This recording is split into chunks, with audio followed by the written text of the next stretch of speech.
Who here knows about Alice in Wonderland? Oh, you mean the 1951 Disney film, right?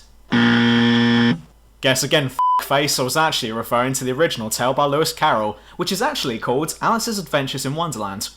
Written in 1865, this story was popular amongst both children and adults, but if you stop for a second to actually assess what is happening in the plot, then you begin to question Alice's sanity, in that what she is experiencing and supposedly witnessing might be the result of a delusional trip or hallucinogenic chemical experimentation gone haywire.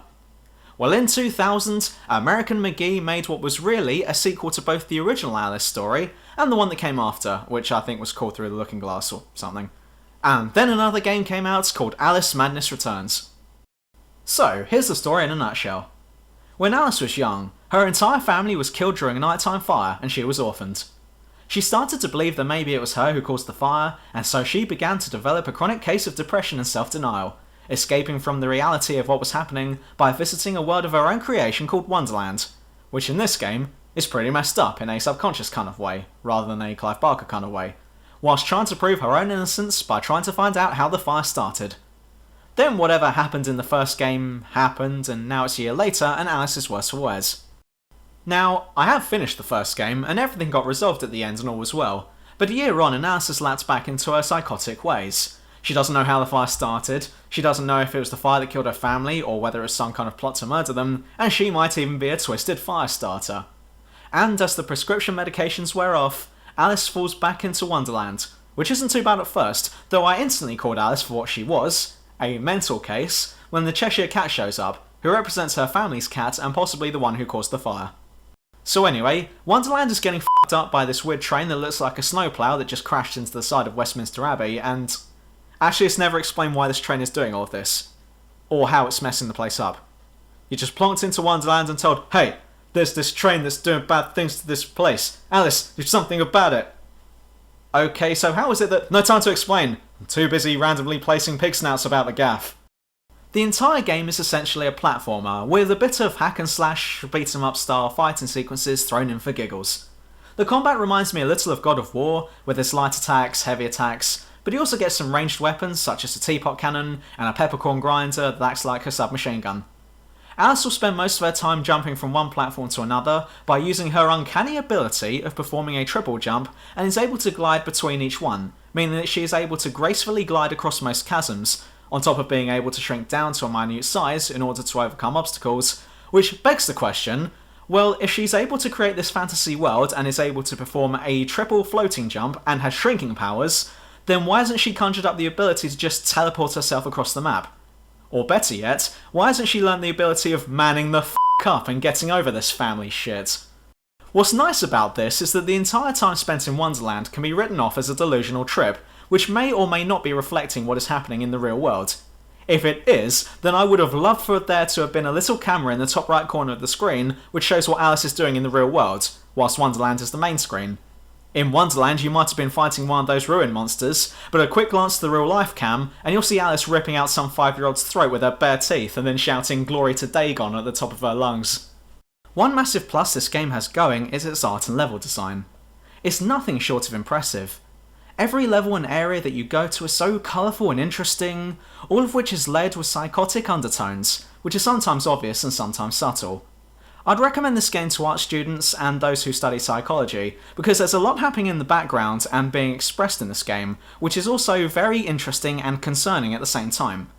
If you take a moment to truly study Wonderland just a little bit more in depth, then you can start to put together a real picture of the state of Alice's sanity, and I was drawing some very worrying conclusions from my playthrough, which made me like this game that much more. The way the levels are laid out and their design is anything but generic, which is quite ironic when you realise that what you'll spend most of your time doing in this game is the same thing over and over again. Platforming games are fun, but it does get a little stale when you spend an entire level jumping from platform to platform to then go to the next area and start the process all over again. The platforming is good, but I'll say that there's a bit too much of it in this game. However, as said before, these sections are broken up by the combat, with different enemies that get slightly harder as the game goes on, though I use the word hard in the broadest sense. Seriously, I don't think I've ever said this about a game before, but if you've just got to get this game, or you're about to play it, then choose the hardest difficulty setting, because the platforming sections don't change per difficulty setting, and the combat was easy as f*** on normal. No need to worry about difficult boss fights either, because there's only one, at the end, who's the easiest enemy in the entire game. Probably the biggest pisser here though are the controls. I got this game on Steam, pretty much like everything else I've been buying recently, and whilst I found the controls were fine to start, I did come across a bug that ended up ruining the entire thing for me. You'll eventually get a block ability, and you need to practice this in a tutorial fight, but if you don't use it, then you can't carry on with the game. Well, for some reason the game refused to let me use this ability, and thus my experience ended right there. I looked this up online and it turns out that a lot of people on the PC have had this issue. I eventually got round it by buying one of those dongles so I could use my Xbox controller on the PC, which is why I had to go back and play Castlevania Lords of Shit again, but I'm annoyed that I had to pay an extra £14 just so I could play this game properly. So what I'm saying here is that you should play this game on a console. Also that way you get the original Alice game for free, which you don't on the PC. And if you are planning on playing it on the PC, then use a controller or nothing else, because that's the options this game will inevitably force down your throat. Though most of the game is set in Wonderland, each chapter is separated with an interlude where Alice returns to the real world and gets to run around Victorian Whitechapel for a little while, which, and no offence to anyone living there right now, hasn't changed from being a shithole in 200 years, and this is shown quite well in the game. The streets are dirty and full of the damned and downtrodden, with drunks and prostitutes walking about the place, and a distinct feeling that all of the women in Alice's mental asylum may be getting whored out, or at the least, being groomed to eventually get whored out. Or at least that's what I thought until I got to the end of the game, when my instincts were confirmed. Without spoiling the completely obvious ending and plot twist by telling you who started the fire, the real reason behind it was just shit.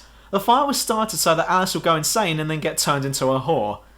Well, they managed to get the insane part to work alright, in fact she did that all by herself. But the second part just doesn't convince me.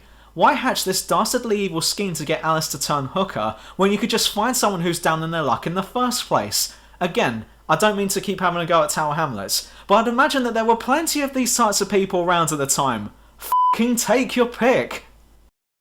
In conclusion, I like this game enough to get a hold of the first game to see how that stands up, and there is a lot to like about this game. The atmosphere and art are fantastic, the psychosis undertones and metaphors are brilliant, and the game is quite long as well, so there's plenty of game time to be had here. But on the downer though, the combat could have been a bit better, as the novelty of it wears off quite quickly. The ending sort of arrives and pisses off very quickly. Seriously, that ending was shit. You find out who caused the fire, and surprise, bloody surprise, it wasn't Alice, and turned out to be the guy I'd suspected all along. You manage to stop the train, and then it's all like, yay, you saved Wonderland! And then the crushing realisation hits home that, yes, you did save Wonderland from destruction, but that still means that Alice is f***ing crazy. The last scene you see is Alice walking through what looks like what would happen if you relocated London to the Smurf village. And whilst I was looking at this, I started to wonder if I'd actually achieved anything. At the start of the game, Alice was insane and not sure if she just killed her family, but by the end of it, she was just insane, maybe even more so. And some dude ended up under a train. Also, a lack of boss fights to spice things up a bit, and the repetitive gameplay brings the score down a little. If this game is on offer, then you should get it. I've seen it go online for between £15 and £20, and in some cases it's gone up even more than that. But to be honest, I don't think it's worth that. But if somewhere is doing it cheaper, then grab yourself a copy and go nuts, because Alice certainly does. Life is killing me. I swear sometimes I think this life is killing me.